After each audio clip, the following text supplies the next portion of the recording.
Thanks for coming this afternoon. We are pleased, very pleased to announce the signing of David Krejci to a 3-year extension. I think it's already been reported, but the contract value is 5.25 million a year for 3 years.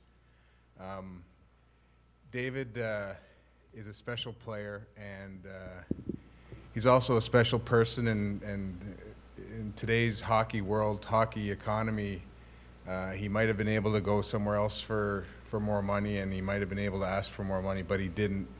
And I think we've seen this with a bunch of our players that we've been signing lately, and it speaks to his willingness and his wanting to win, be part of a winning team, and to help a team win. So that I found that was pretty significant in this whole process. We ended up signing this contract yesterday afternoon in my hotel room, so I'd like to think that we had a little bit to do with his great night last night. So, in looking at what David has done for the Bruins, very important contributor, has really developed his two-way game. He's obviously a very good offensive player. We saw him shine in the playoffs last year. We saw what the loss of him meant to us the year before in the playoffs. He's done everything we've asked, and he's more, and he's a terrific offensive player. So with that said, we're happy to have him on board for another 3 years, and those are my comments for now. Well, I would like to thank Peter, Jacob's family, my teammates, and a coaching staff for making this still happen. And I want to say that I'm really happy that I'll be a Bruin for our next 3 years. And I love the city, love the team. I love to play here, so I'm really happy for signing this deal. We'll take questions now. Just want to indicate that you want to ask a question. We'll get the mic over to you. Doug Flynn, SNR.com. Peter, how much did David's relatively slow start this year have any impact, or were you looking more at the bigger picture, what he's done over the course of the last few years, especially in the playoffs last year when coming to this agreement? No, we started this whole thing in the summer. So you have to look at the whole package with David, and everyone has their little dips here and there, and that was really of no concern to me. I mean, the whole team for that period of time, for the first 10 games, wasn't going so hot. So you have to look at the bigger picture, so that had no bearing on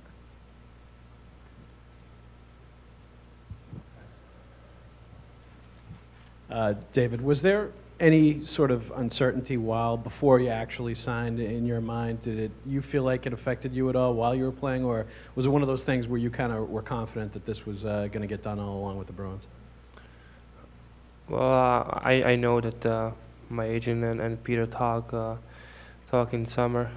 I didn't really know what's going on, but obviously it was on my mind a little bit, and especially when the things weren't going my way at the beginning of the season. Then it got me thinking a lot. But then we got a deal done, and I'm happy to be here for more years, and now I can just focus on hockey.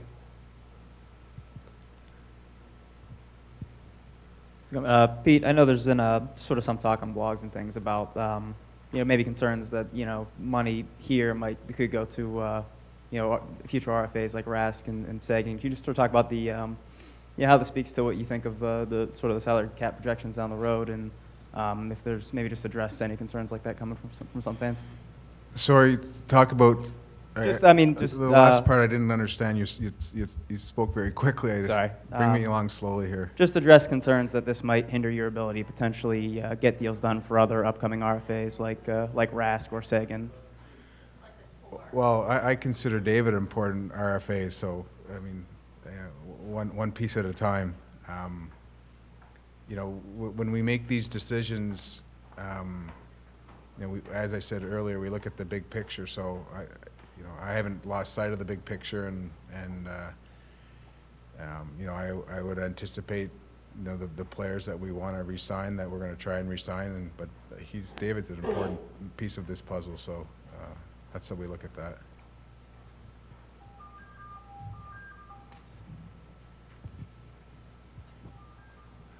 Peter, as you've watched this team in this past month, I mean, how much of a deal like this? I know, obviously, it's not just something that's very recent, but how much does it speak to wanting to keep a team together, regardless of there were periods in this month where David's line wouldn't go or some other lines wouldn't go, but it all works together, and you want to keep people here.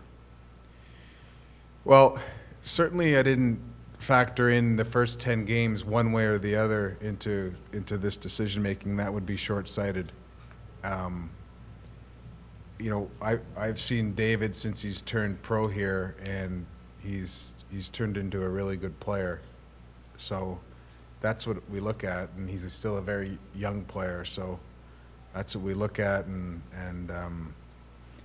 the same way that in the first 10 games that and I had said that we're looking at ways to improve the team. I won't stop looking at ways to improve the team, and we won't stop trying to sign our important players. So it's just it's part of the kind of the day-to-day, month-to-month, year-to-year perspectives, and I'll continue to use that approach. And David, I mean, your contract, you could have just let it run out, and maybe, as Peter said, maybe seeing what you could get out there. What went into your thinking about, about why you want to be here? Well, it's pretty simple. I think we won the cup last year, and I feel that this team can do it again, and I want to be part of it. And it was a really great experience, and I hope that I'll win it one more time. So I feel like I have a really good chance here with this team, and that was the biggest reason.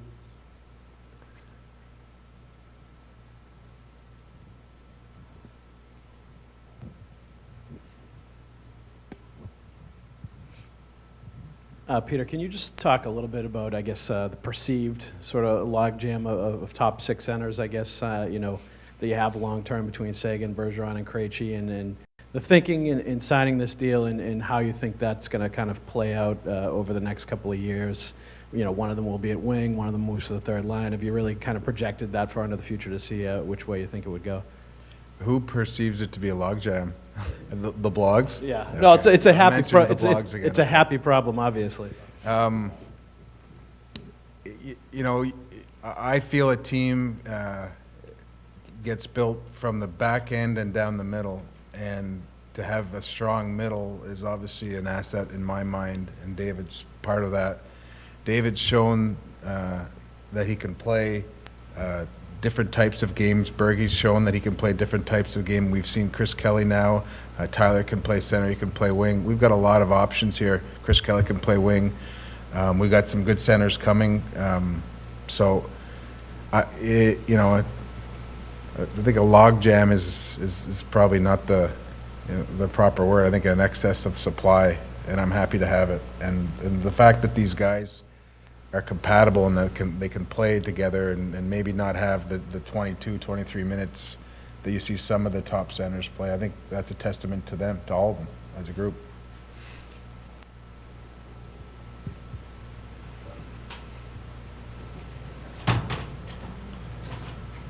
Peter, given this commitment to David and the success that Seguin has had this year, is your perception of Seguin's long-term future in the middle, has that changed at all? Or do you see maybe that his fit maybe be not just short-term but long-term on the wing? I really haven't made that determination, Doug. I mean, he's showing he's having success on the wing. He's played well in the middle, and he's happy either place. So I look at it as that if you can get a lot of good players together, you'll figure out a way to to make them all fit. On another note, just a lot of teams, a lot of GMs, and even players and agents on the other side don't like to do deals sort of during the year. They can see it as maybe a distraction going through negotiations. You've done a lot of deals the last few years that, during the season, just on a philosophical basis, why do you feel that's more effective, or why has that been such a big part of your, I guess, MO in the recent years? Well, I respectfully disagree that a lot of teams don't do deals during the year. I think you see a lot of deals in the year. we start talking at a certain point in the off season, and sometimes you just can't get it done before the start. That's not my MO to get it done before the start, and I just kind of continue the negotiation. That's all. It's not really by design to get it done in the middle of the year. It just sometimes it happens that way, sometimes it doesn't. When I feel the need to start negotiating with a player, and it may be it's different in a whole different set of circumstances. The player may come to me, I may go to the player. So it's really not by design. It just happens to end that way.